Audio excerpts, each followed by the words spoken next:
I'm a happy person, an optimist. I look for the positive. To me, it's the only way to get through life. Broadway boasts the sun will come out tomorrow, and I'm good with that. But too bad Broadway's sun can't break through Washington's clouds. So don't tell me and lie to me and say that the sun's out when it's pouring rain. And don't give me a political speech all patriotic and sunny when the flood is so high animals are lining up 2 by 2. Hello and welcome to Justice. I'm Judge Jeanine Pirro. Thanks for being with us tonight. Speaking of animals, I watched the president's 6th State of the Union address with my 2 standard poodles. I'm not quite sure who the president was talking to, but none of it rang true to the 3 of us. Right now, my 2 poodles are camped out on a dock waiting for an ark to come by. But then again, it's nothing new. And to paraphrase another Washington paragon, what difference does it make? Well, I'll tell you what difference it makes. Lies threaten your future and your children's future. Yet in an uncertain world, with an uncertain economy and an uncertain future, the president's highlight? A minimum wage increase for federal contractors only. Really?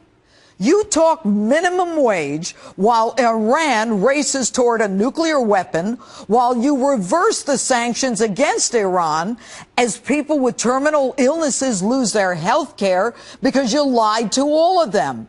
And you are trumpeting the minimum wage? And then you pump up the night by telling us the economy has never been better. We have more manufacturing jobs than we did in the 1990s. That we have a great job recovery, the lowest unemployment rate in 5 years, and that we, the United States, are the envy of the world.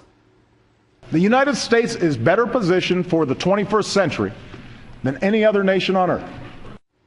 Mr. President, who are you talking to? Do you think any of us believe that? Our world standing is far lower than when you came into office. The Middle East burns us in effigy. Even you can't believe yourself. And here's a doozy. China is no longer the world's #1 place to invest. America is. According to whom? You're kidding, right? Let me make this simple. China is our creditor. Would you rather do business with a bank or a debtor? The truth? Experts overwhelmingly say the best countries to do business with are Ireland, China, India, Brazil, Canada. We're even behind Estonia, wherever that is. Although they tell me it's near Latvia. Anyway, in this one, we have the lowest unemployment rate in 5 years. Well, of course we do. People are so depressed they've stopped looking for jobs.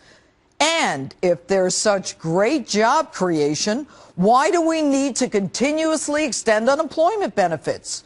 Why are there 20 million more Americans on food stamps since you took office?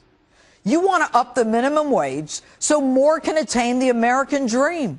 I'm all for that. In fact, as a teenager, I worked for the minimum wage for years in a dairy and then as a telephone operator. But if you're pushing the American dream, why the hell are you allowing in illegal immigrants who are competing for that same level of pay?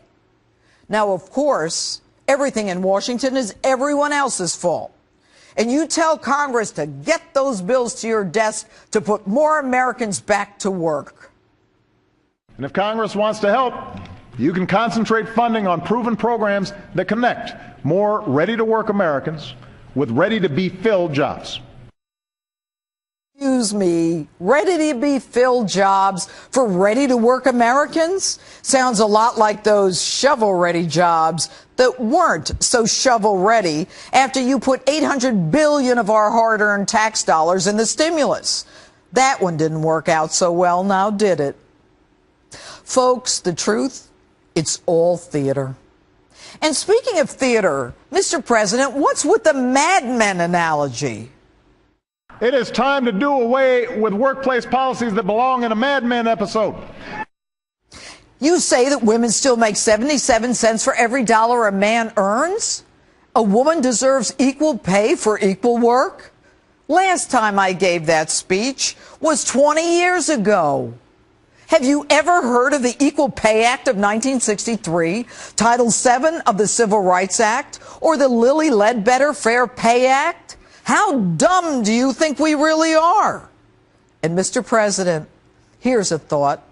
Stop using my wallet and my reproductive organs to instill fear in me and co-opt me into thinking that only you and your party are on my side and that everyone else has declared war on me.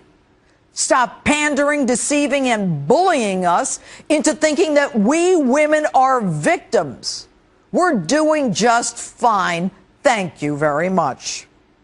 And speaking of bullying, you bring the full weight and authority of the United States Department of Justice against the Little Sisters of the Poor who've devoted their lives to caring for the sick and dying elderly because they follow their religious beliefs, their First Amendment freedom. You even sound like a bully. I'm going to do what I want when I want. But America does not stand still, and neither will I. So wherever and whenever I can take steps without legislation to expand opportunity for more American families, that's what I'm going to do. Where are you taking your lead from? This guy or the United States Constitution, which clearly outlines the separation of powers? And what's that? You've got a pen and you're going to use it? You're not going to wait for Congress and you're going to use it to help the middle class? Here's an idea.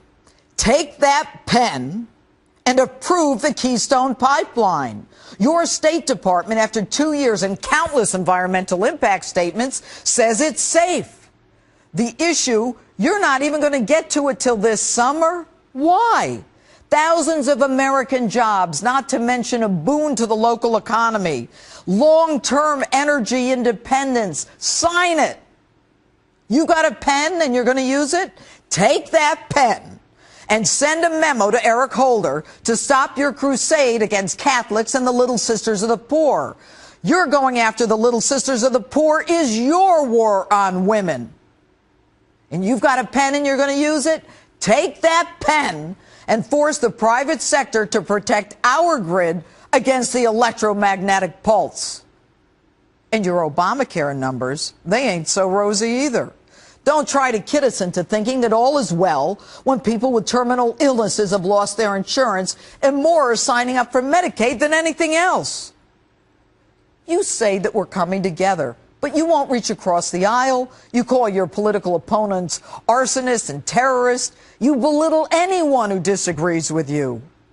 This is all theater. Unfortunately, Mr. President, the sun ain't coming out tomorrow, and gloomy skies are in the forecast until at least 2016. And that's my opening statement.